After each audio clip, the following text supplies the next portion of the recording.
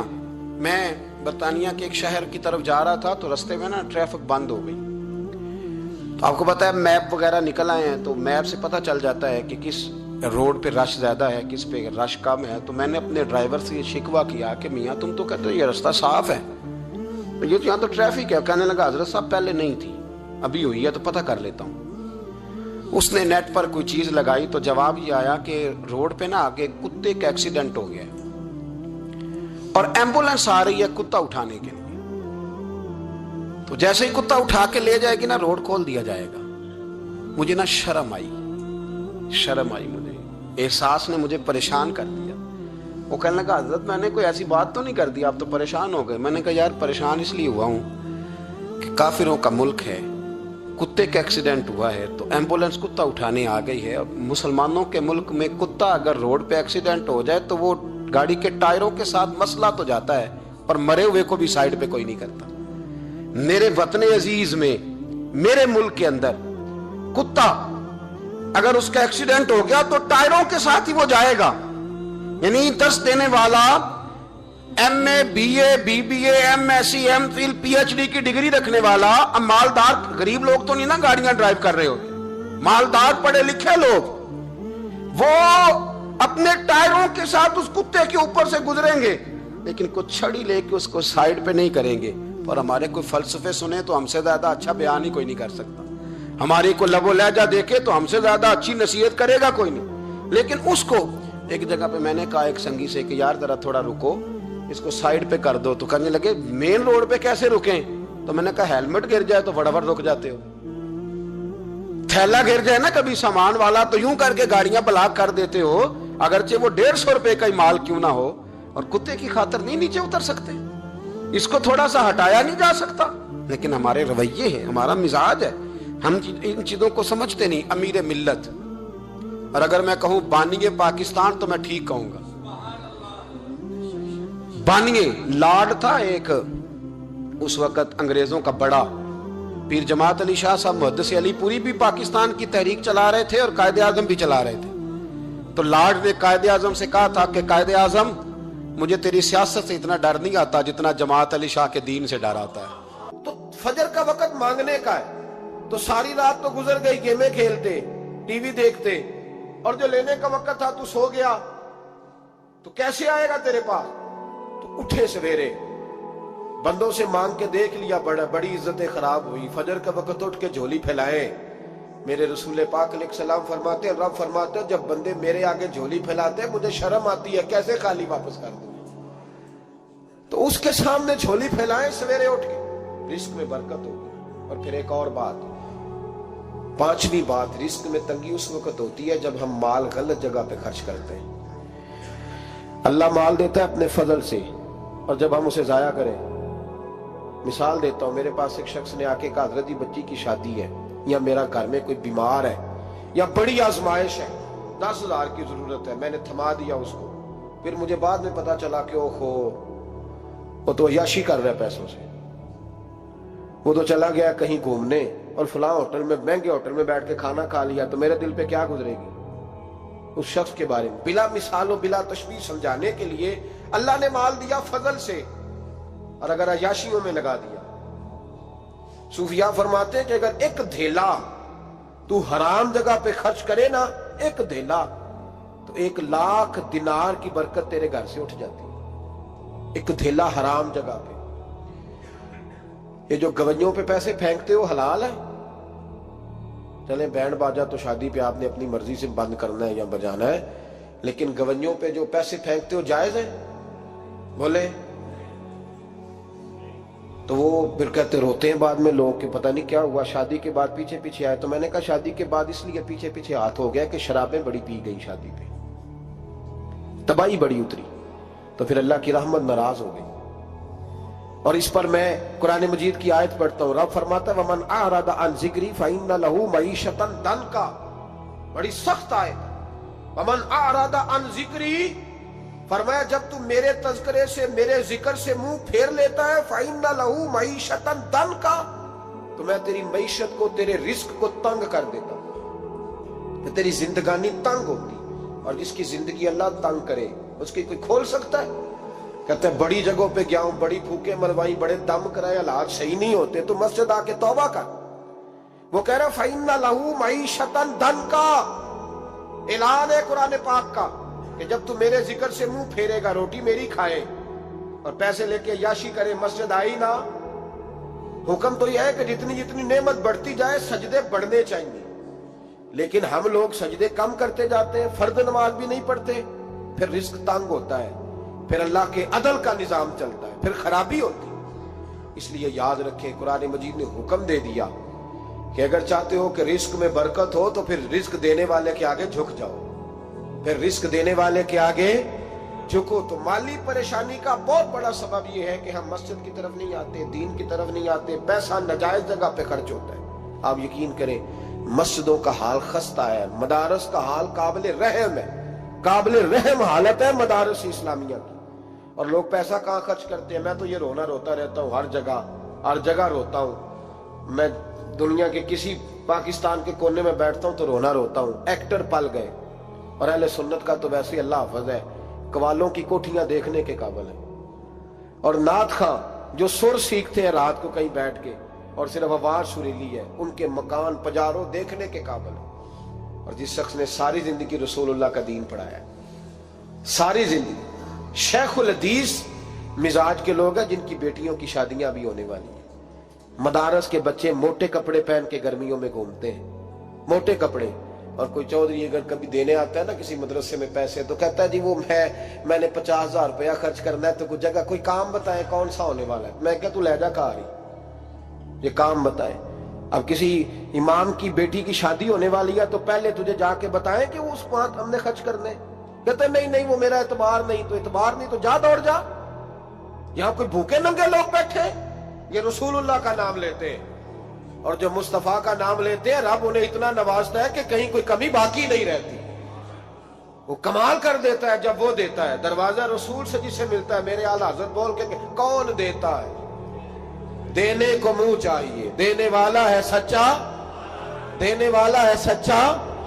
میں بہت دور تھا پنجاب کے کونے میں، تو محفل سے فارغ ہوا تو 5,000 کے نا 4 نوٹ ایک چودھری سامنے لہدا کر کے، اس طرح شادیوں پہ نہیں دیتے 2,000 دا وکھرا کرنا نظر آوے. انہوں نے کتنے نہ لگے کہ 1,000 ہی دے گیا، تو لہدا کر کے نا 4 نوٹ تو یوں کی حضرت صاحب یہ. میں نے کہا تو شاید مجھے جانتا نہیں، پتہ نہیں میں کون ہوں. اس نے کہا کیا مطلب؟